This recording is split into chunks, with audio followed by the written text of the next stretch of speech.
One very important thing for me is seeing peace restored in totality in my country. Because without peace, irrespective of what anybody is building or desires to build, it may end up not being realized, or even when it is realized, it may end up getting destroyed in the face of peace. Today in Nigeria, we still have displaced persons in different parts of the country, people who have been displaced for different reasons. These same people could also have struggled to leave the country, but for some reasons, they are still connected to their roots and would definitely want to stay back in Nigeria. Where lust for a whole life and nothing but less makes people jump out of a comfortable pond into an unknown ocean. Welcome to that journey between the East and the West. Who says Rolling Stones don't gather moss? Hello everyone, I am Meenu Gupta, your host for the day, and I'm delighted to have you join me every week as amazing people share their incredible and inspiring life stories of straddling continents. Thank you. It is said that when women are empowered, communities flourish. Sounds beautiful, doesn't it? Yet after a minute of hearing this, you may just move on to the next thought or the next action. Now take a pause. The earth is a mother too. That mother who has nurtured 8.2 billion people. But wait, nurture is a wrong word here, because that mother's resources have been ripped off. She is trying to feed her children, but the task has become a burden instead of being a natural flow. Her children are falling sick, some getting too much and some too less. Some are killing each other, and some have forgotten from where they came. Some are being forced to move to safer grounds, leaving the ones they love far behind. And what is the result? At the end of the spectrum, at one end, we have chaos, uncertainty, forced migration, conflict, war, water scarcity, and I can go on and on. At the other end, we say that some children are very proud of their development and technological advancement, which has made their lives very comfortable, till suddenly, climate change brought fear into their lives. Some remember that they are not the only ones on the planet. There are others too, born on the same earth. In this scenario, when I came across the work of Women's Earth Alliance, I was intrigued. And after some research, absolutely delighted. They have connected the dots between people, climate, and earth. Today, I have the pleasure of having one of the founding members of WEA, Women's Earth Alliance, with us, Olanike Olukboji Darmola. She's a multi-award-winning conservationist, climate justice actor, women's empowerment advocate, journalist, and writer.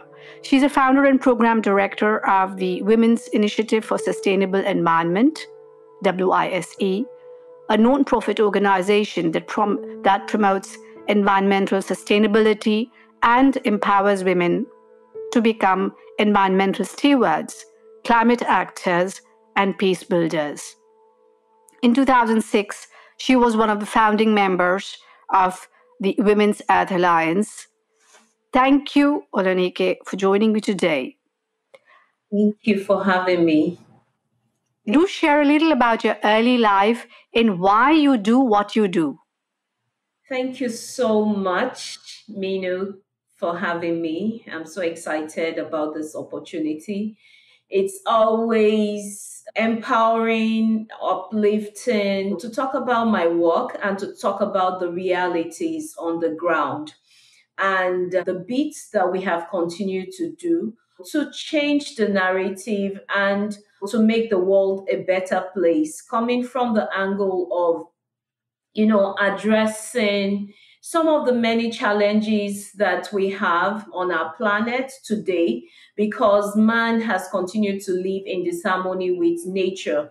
And so, looking at environmental challenges like flooding, erosion, deforestation, particularly in my part of the world, we find out that patriarchal traditions have continued to increase the strain on women because over time their rights, roles, and responsibilities in natural resource stewarding have been overlooked, has been undermined, has been ignored. You find out that women struggle to have access to natural resources, information, decision making, and this makes them most vulnerable to the impacts of environmental challenges and climate change as we have it with us today. But the truth is that women yet are the ones who are best positioned to drive the solutions.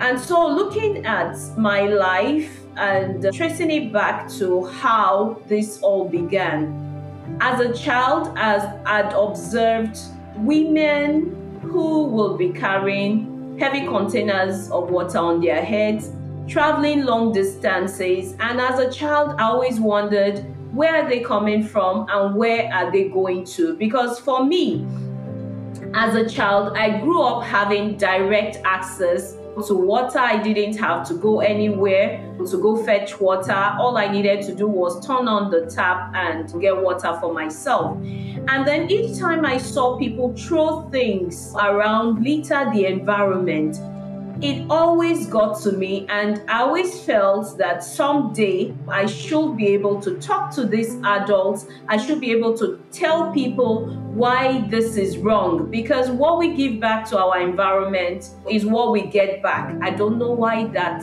resonated with me as a child. And so while growing up, I found out that each opportunity I had to do something or talk to someone, I would seize the moment to do whatever I could do to add value to people or to nature directly. And so I found out that most of the environmental challenges that I was addressing would always take me back to women, would always unveil the realities of women, particularly those at the grassroots. I found out that it was common for women to do the entire farm work, yet they were denied the right to own the very land that they till day in, day out. Women are the ones who go to fetch water, but when interventions are brought to the community, they hardly have a say. When women need to cook, they have to trek long distances to fetch firewood, and some of them get assaulted, some of them get raped, some of them get kidnapped in the process. And it was a big concern for me that while the government interventions were happening, while some other individuals and groups were launching interventions, for me, I felt something was missing in the whole process, and that was the voices of women, the very people who bear the burden. And so the work that I launched back in 2004 transited to Women Initiative for Sustainable Environment, and the idea was to particularly focus on issues around the rights, roles, and responsibilities of women in natural resource stewarding, climate action, which meant women should be at the forefront of driving climate solutions, and then also building peace. Because across communities in Nigeria, women have also continued to be the grass that suffers when two elephants fight. And so for me, it was important for women to have voice. It was important for women to Yeah, I would say for women to have power, because women actually have power, but this power has been undermined, this power has been crippled, this power has been put at the backside of the whole thing that is being done. And it was important for me to change the narrative and not do that alone, to bring women to tables created by women themselves, decision making tables created by women themselves, not necessarily having to wait for the conventional decision making spaces, because we may never get there if we don't create our own spaces, if we don't find our own voices. And I think I'll stop here because there's really so much to continue to say. Any challenges you faced on the way? Because you mentioned why you started on the path, you observed what you observed, but what were your challenges on the way?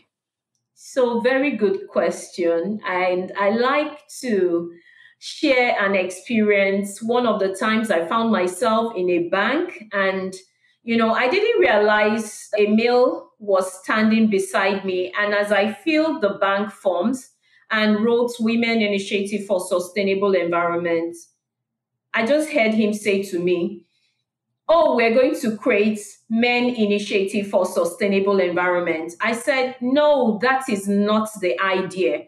The idea is to call for a partnership between men and women to work together to transform our society and continue to advance the progress of our society." So this is one of the things that happens when you, as a female, find yourself in a patriarchal system or a very sexist system, where you are seen as someone who should rather be seen and not heard. So some of the challenges for me was finding myself in a very sexist space, in a patriarchal system that questioned why I should be doing this, that saw me as someone that, because when you as a female is voicing your rights or promoting the rights of women, you are seen as a rebel, you are seen as someone who is constituting a nuisance or working to change the norm or fighting men or demanding for what tradition says is not your right, is not your place. But over time, I've been able to convince men, particularly in my part of the world, that when you're talking about women's empowerment, when you're talking about gender equality, when you're talking about giving women opportunities for leadership or creating opportunities for leadership, it is not a contest. So barriers around traditional systems that has kind of questioned the position or the voices of women, some of the kind of challenges that I had to put up with. But over time, being able to believe in myself and knowing what I want for myself has continued to kind of deconstruct and demystify some of these barriers and challenges. I would also talk about, of course, when you want to do a work or advance a cause that is not for profit, it's quite challenging to have the resources to move things forward. But I think I've been very creative, and because I've been more like I've been passion driven. For me, I've always kind of thought around a lot of these challenges and always found a way around it. And I think that has been what has helped me overcome a number of barriers that I faced over the past 20 years that I've been doing this work. You mentioned, because I think this is something I forgot to mention, you're from Nigeria. So when you say that there is a patriarchal system there, that is what I hear. But it was then 20 years back or 30 years back, and it is still continuing there, or is there, you see a shift? Because I see a lot of I see women's faces more and more from Africa, and I see the work that they are doing. So I see some women leaders also from Africa and doing amazing work, and you are also one of them. In your idea, is you see, in your experience rather, you see, is there a shift? Yeah, there's a shift, but much more still needs to be done, particularly at the grassroots where you have the culture, religion still like being something that is still very formidable and is still causing a bit of setback. But I'll tell you that for so many women that you see, these are women that have had opportunities created for them or have become self-aware of certain opportunities and have been able to take advantage of such opportunities. But we still have millions of women who are still held back because some of them are yet to be reached. Some of them are being reached by the day. So I would say that the shift has continued to happen. I am actually an agency empowerment coach, and we have integrated the model of agency into our work. And this has continued to help us support women and guide women to take ownership of the change they want to see in their lives, as against having to wait until the government comes to their rescue, until a husband comes to the rescue, until a father comes to the rescue. Because I cannot continue to it cannot be overemphasized that it's a patriarchal system. And so the system has been enshrined in the minds of so many women such that it will take a shift of mindset for them to break out of that kind of space that has long caged women. And so when we have role models, people that are making a difference, people that women can actually look up to, I think it continues to create that avenue where women's self-awareness can be unleashed in ways that will allow women to take ownership of their own change. And it is happening, even though maybe slowly, but it is actually happening. And what I stand for is creating a system that will make it happen faster than it is actually happening. In the last few months, I had the opportunity to interact with people from Western Sahara, DR Congo, also Mali, and you are from Nigeria. Now, every country in Africa is also quite different. It's the circumstances, the people, I'm sure the culture. I don't know about how different is the culture between the different countries. According to you, because I've spoken to also refugees who had to leave some of their loved ones behind because of circumstances, and they lived in exile for many years before coming back. According to you, and this is now the inside picture I got from the people who are from there, according to you, what would be the real picture of Nigeria? Because see, what people think of every country is based on what media gives to them. An image, a line here, a line there. That 5 things then stitch up an image for a person of that country, and that image sticks. And a lot of times, I would go even as far as saying most of the time, that image is either a little small part of actually the whole picture, or it is probably a false one, because the media usually would use something which is either very bad, horrible thing which happened, or something phenomenal, beautiful which happened. So somewhere in between, if it is normal, according to the normal, apparently the Western world or some other parts of the world, that will not make its way through. I've seen that over time about different countries. And people are sometimes surprised, oh, it is really like that? Yes, normal life is like that. in different countries.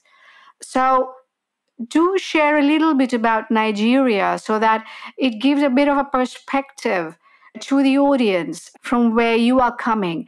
And again, I do respect the fact that everybody's lives are like islands. Probably your life and your understanding of Nigeria or what you may have lived might be very vastly different from another person's life in Nigeria. So, with due respect to the fact, just a little bit of an understanding to just give a bit of a reality. Yeah, so Nigeria is the most populous Black nation in the world. And we have a rich culture, beautiful people. Nigeria is natural resource endowed. As you may have known, Nigeria is an oil-rich country, and so many beautiful things to say about my country. But in the same light, one of the things that I think has caused setback for us as a nation is the issue of leadership. Because a leader, or the people that hold power in a nation, have lots in their hands when it comes to the eventual image that the people outside that setting or space or nation or country will see of that nation. So there has been leadership gaps, and that is what has continued to put Nigeria in a bad light for anyone who has heard so many negative things about Nigeria. We have more of the positives than the negatives, but unfortunately, because of some shortfalls in terms of leadership, the negatives have kind of been more projected. But honestly speaking, I love my country. I have a lot of people who ask me in terms of all the negatives, the setbacks, the insecurity, the insurgency, all the negative narratives that, is being projected or is happening in Nigeria. Why are you still in Nigeria, irrespective of the opportunities that you have to get out of the country or live out of the country? But honestly speaking, Nigeria is a beautiful place. And for some of us, we will continue to hope against hope and play our roles and give our best to creating and building the Nigeria we actually want for ourselves and for the future generation. Thank you for sharing that. And question, because I came to know a few months ago when we were discussing immigration and emigration, and a lot of people had the information or thought, misinformation, that people from Africa then migrate out of Africa. But then the polling actually showed that there is more intra-country migration rather than out of Africa. So would it be safe to say that people from different parts, like really war-torn parts, Western Sahara, etc., in Mali and Congo, might come to places like Nigeria? Would that be safe to say? What is your opinion on this? Yeah, thank you for this question. Interestingly, a contact that I have within the Ministry of Interior shared something that blew my mind recently when he told me that there were quite a number of people who were seeking Nigerian citizenship. And I was surprised. It was a shock for me. He mentioned people from India, Syria, Lebanon. These are places that I had no idea that would want to come and live in Nigeria or naturalize to become Nigerians. So it means that there is something in the country that maybe we as Nigerians, particularly many who have left the country or are still seeking to leave the country, that maybe we are not seeing. But one very important thing for me is seeing peace restored in totality in my country. Because without peace, irrespective of what anybody is building or desires to build, it may end up not being realized, or even when it is realized, it may end up getting destroyed in the face of peace. Today in Nigeria, we still have displaced persons in different parts of the country, people who have been displaced for different reasons. These same people could also have struggled to leave the country, but for some reasons, they are still connected to their roots and would definitely want to stay back in Nigeria. And so for so many people that have also left Nigeria, I know there is no place like home. They also somehow would want to return. And that is why I want to use this opportunity to say to any leader in Nigeria, we need peace. In the face of peace, we will grow as a nation. In the face of peace, we will be able to build. In the face of peace, we will become numbered among the great nations of the world. So, in your opinion, there is an intersection between climate change and peace? Yes, a lot, a lot. I've had to speak. I think 2 or 3 years ago, I was invited to speak at an event to mark the World Peace Day. And I spoke about the intersection of climate and peace.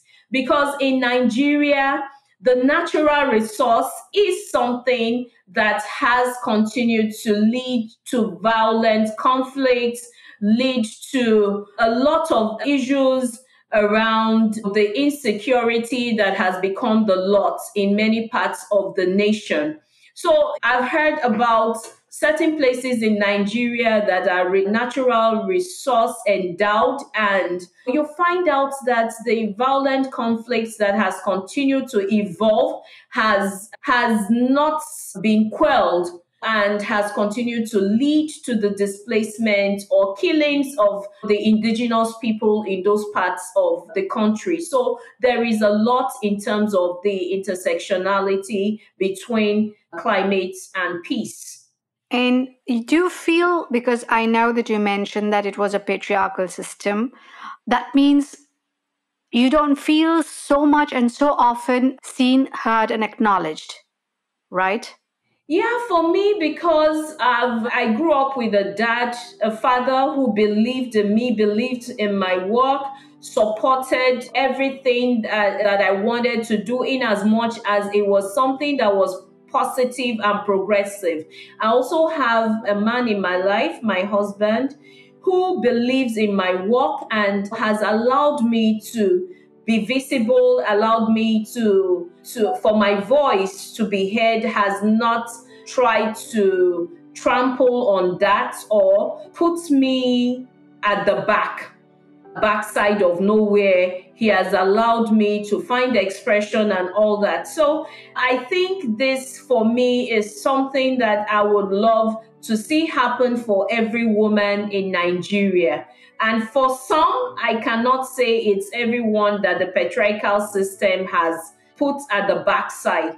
Because one thing is for opportunities to be made available for people, and it is another thing for them to be willing to seize the opportunity that they've been given. And that is why I'm always talking about focus on gender equity, whereby you're talking about giving equal opportunities to people based on making it proportional. I won't say because I am a woman, if I'm not qualified for something, you give it to me. But what equity speaks of or highlights is if I deserve something and a man deserves something, we should be given equal opportunities to take advantage of that opportunity.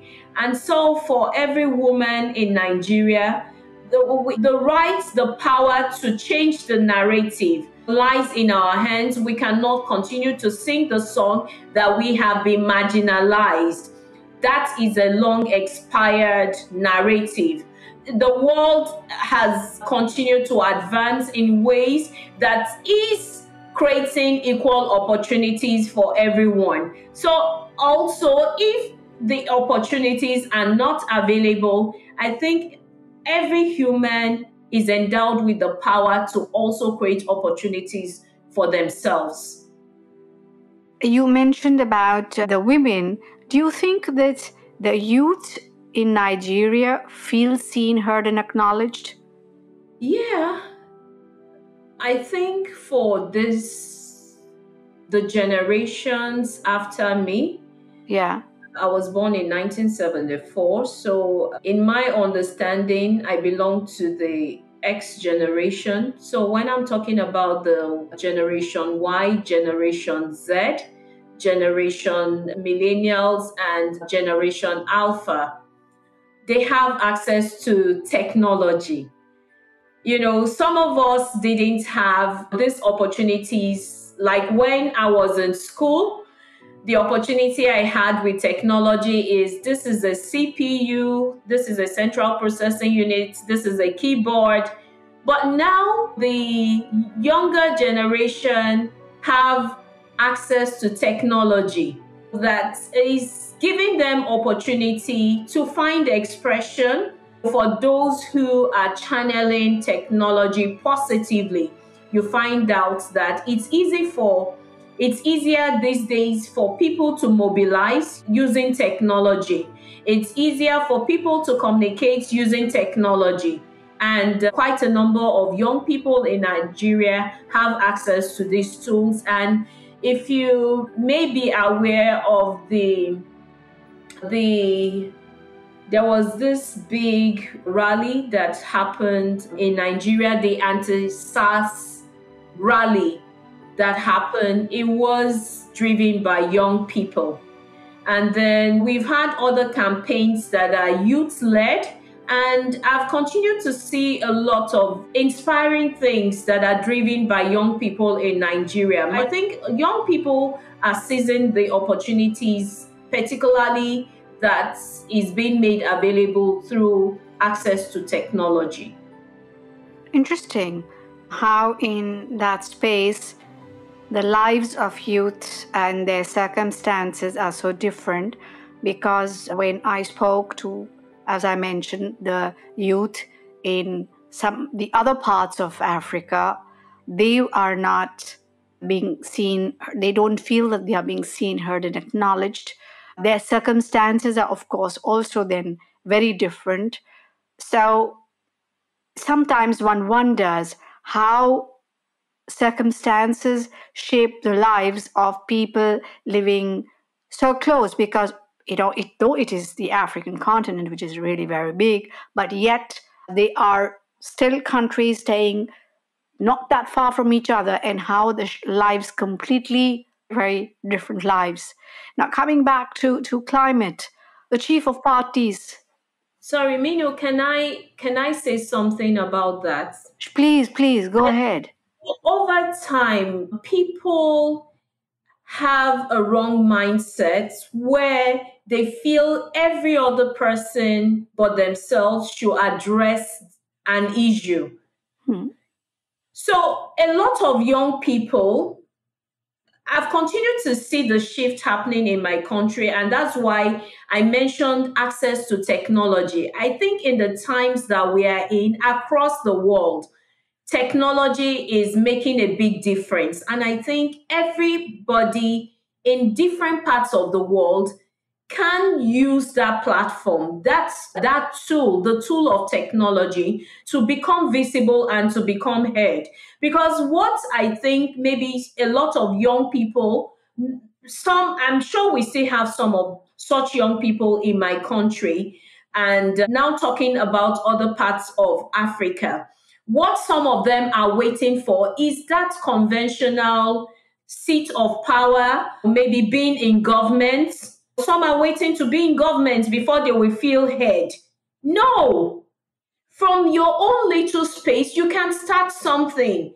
You can find the people who will listen to you. There are people out there. I don't think, no matter how seemingly unmeaningful something someone is saying is, there will always be someone that will listen.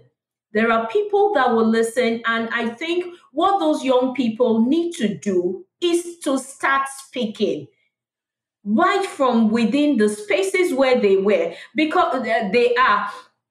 For me, when I started this work, I also felt unheard. I was a young person. I still fell within the age of what you will classify as youth when I started this work in 2004. And at some point, I actually felt I wasn't heard. I felt invisible. But whenever I found any opportunity that would allow me to be heard, I seized those moments. I did it through my writings, and that was why I had an online journal on wall pulse. And through that online journal on wall pulse, I can tell you that it created so many opportunities for me. In 2004, I had 16 speaking engagements across the United States. And that opportunity came because I was finding expression through my writing. My article got picked up by Times Magazine. I felt very heard. It didn't come through the government. It didn't come through any system that was in place, but I created those opportunities for myself. Thank you. Thank you for sharing that. It's a bout of inspiration for everybody, actually, youth and everybody alike. Coming down to when I was talking of climate change, there is a chief of parties event, COP, which is popularly called, happening every year since the Paris Agreement. And this year it will be in Brazil. What is your opinion about that? Do you think, is it irrelevant anymore? Does it really have any impact? It set out with an impressive agenda not many years ago. However, because whatever is agreed on in COP by the many countries which come there, represented by the number of people who come there representing their countries, there's nothing which is binding on any country. So the seriousness of this platform, is it of any use? I'm just questioning because I'm trying to understand. People are giving various opinions. What is your opinion? I would say before 2023, which was the first time I went to COP, and in that year, COP held at the United Arab Emirates. I'd known about COP for so many years, but I never bothered to make efforts to be there in person. And so I realized that there was a need for me to find a way to be there in person, because I cannot fault what I don't have first-hand information about. And so I went there. I saw so many people moving all over the place and all that. I went as an observer, because also my organization has the ECOSOC status under United Nations. But I didn't go on the platform of my organization. I was invited by another organization, and I was to speak. I was to be on a panel. And so for me, I realized that if you go for COP and you are not in any of the sanctioned panels, or because there's the blue zone, there's the green zone, and the green zone is for maybe non-civil society organizations, NGOs and all that, who go there and have side events. I found out that if I had just gone for any of the side events, I probably would not have felt as heard as I was. And being there, I was in the climate mobility space, and it felt important for me to talk about a need for people with lived experiences to be given an opportunity at the table, not just being observers, but people who can really contribute to the agenda, people that can really contribute to decisions that will be taken in those spaces. Because if you are not wearing the shoes, you may not really know where it is pinching. So if the people with the lived experiences, the people who are most impacted by climate change, are not being given opportunity to be heard, sincerely speaking, COP may continue to be seen as a jamboree where people just travel every year and gather, and then nothing meaningful is taken back with them to their countries to implement. And sometimes it's also seen as a platform where, different governments from different countries will come and source for funds. There's nothing wrong with that, but what will be wrong with it is if the people who these funds are being sought on behalf of are not directly involved in the processes. It will just continue to be in-year and in-year gatherings, and I don't know how else I could express my worries. And that was why for me in 2023, before I went to the Conference of Parties, attended the Conference of Parties, I organized a rally that was tagged a pre-COP rally.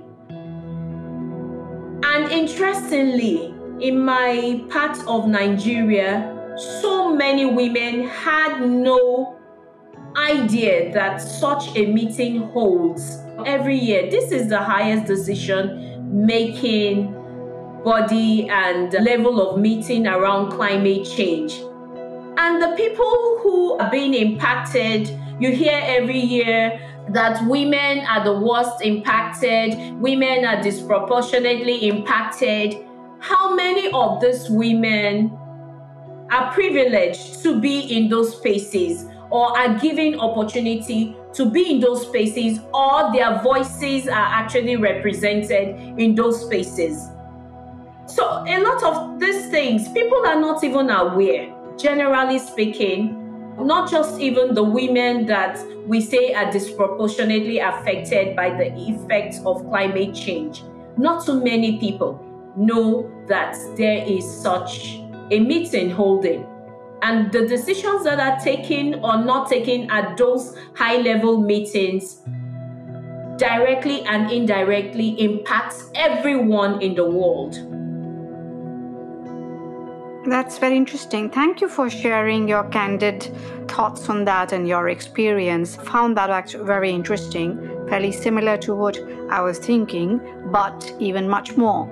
My question is, what I understand that the actual players in the field, and a lot of them who are underrepresented voices, including, I'm assuming, the indigenous people who might have a lot of wisdom to share and critical thoughts, countries who may not have that many number of people or the power to come with that many number of people to sit at the table and negotiate, while there might be some other countries who might have that many number of people and the critical skills of negotiation, but the impact levels may be actually felt more widely by the ones who don't have either the skills or the numbers to put the table as an equal table. So having said that, which is pretty much a bit of a reflection on what you are saying, where does that put COP?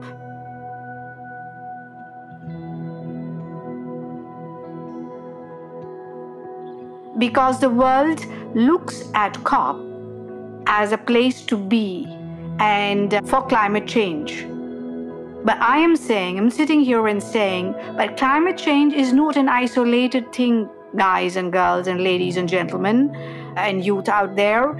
It is all interrelated. There is peace, climate change, insecurity, conflict, negotiations, intercultural, they are all interwoven. And if they are each taken as an industry and they start operating like an industry, they get isolated from the other part. And when they get isolated from the other part, it becomes a mechanical playing field within that part, in isolation. But everything is connected. So how can we have disconnected topics? A. B. Level playing field, as you mentioned. So having said that, where does that put COP? Because the decisions which are taken are based apparently on the negotiations which are carried out. Now, when the negotiation playing field is not equal, what does that say about the decisions? A. B. If the decisions are not binding, how can one country point to another at the end of it? C. When people walk away from, this is something I would really love to know from you. When people walk away from COP after the few days of, apparently from what I heard, mad negotiations, activity right into the night and so on and so forth, very interesting place I gather, what are they walking away with? The world leaders who come there, they go back to their country and get on to the task of the next day. So what happens? I'm just trying to understand the relevance, A, the relevance, B, potential improvements that could be voiced and put together. Yeah, I would say that the Conference of Parties is relevant and would actually be relevant and stay relevant if the right approaches are put in place to ensure that the people who are the front lines of this impacts, particularly the indigenous people, are given opportunities to be represented. And I don't know, maybe it has to be a strategic approach where maybe it's looked at continent by continent, or having an integrated approach that would ensure that every continent, the issues around every continent is brought to the table, finds its way to the table. For me, I of the school of thoughts, and I endorse every school of thoughts that has continued to preach and promote the ideology of having evidence-based solutions to issues. So it's important also for every country, whether you have the resources or you don't have the resources, to be able to put your books together, put your evidence together, and find a way to make sure that it becomes visible. It doesn't necessarily have to first get into those spaces. If I had been laid back to say, I don't have the resources to support women to be at the front lines of the solutions that I want to advance, then I'm sure that we wouldn't be having this conversation today. So there's always a point where people can start from. And the only way people can actually buy into or support whatever is being put forward is when the evidence is available. So if a country does not have the resources or the opportunity to have so many people represent them at the COP, I think in their own way, in their own spaces, they can create platforms that would allow a lot of these issues in their communities to become visible. I don't know if you're getting what I'm sort of getting the gist of it. Okay, because a lot of things never change because everyone is waiting either for a piece of the pie, a piece of the cake, or whatever is at the table. I think we need to shift from waiting to be at that central table, if I may call it that, to begin to create these smaller, seemingly smaller tables everywhere around the world, in homes, even right from the homes. Right from the homes. If we begin to talk about these things, we have evidence that, climate change is impacting this family in this light. Climate change is affecting this island country in this light, and with technology. I gather, I understand. I get the gist. We can put all these things out there without necessarily being physically at COP. We can create so many spaces that look like COP without actually being in the conventional COP that everyone is clamoring to find themselves at physically. Yeah, that I find very interesting thought, very useful thought. Tell me, what are the words that you would like to leave behind for the audience? Some words of reflection, inspiration for people wherever they are in the world, in different situations. Some may be in very unfortunate situations, in war zones, conflict areas, some in more fortunate ones. Having said that, what would be your words? Because words are your legacy. And that legacy, when it is left behind, can inspire, empower, or disempower somebody. Yeah, so coming from an angle of being a women's empowerment advocate and an environmental activist, I would want to acknowledge the fact that the world is in crisis in so many regards, but also the good side of it is that there are superb solutions that can be adopted across board. All we need to do as humans is to first see ourselves as one, irrespective of our tribe, continent, religion, whatever it is that we think divides us. Those very things are actually the things that bind us together. We must begin to seek unified solutions that would be meaningful to everyone and for everyone around the world, such that no one is left behind. It doesn't matter whether you're male, female, Greek, Jew, Muslim, Christian, we are all one. And we can work together to build a world, a planet that works for everyone and where no one is left out of the equation. That's a beautiful thought. I love that. And that's a beautiful ending to our small little chat, which I'm very sure is going to continue after this as well. Thank you so much for joining me.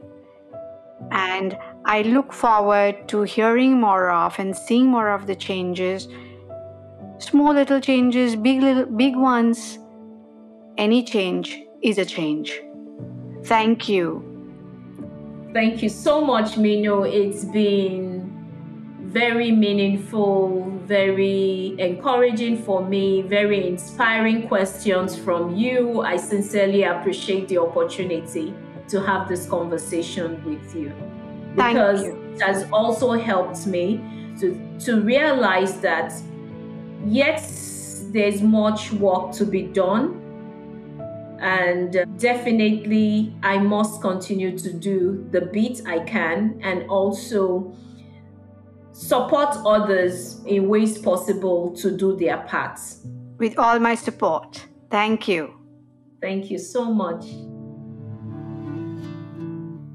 Thank you for listening to the series Between the East and the West. Do subscribe to the channels mentioned on the site in case, of course, you liked what you heard.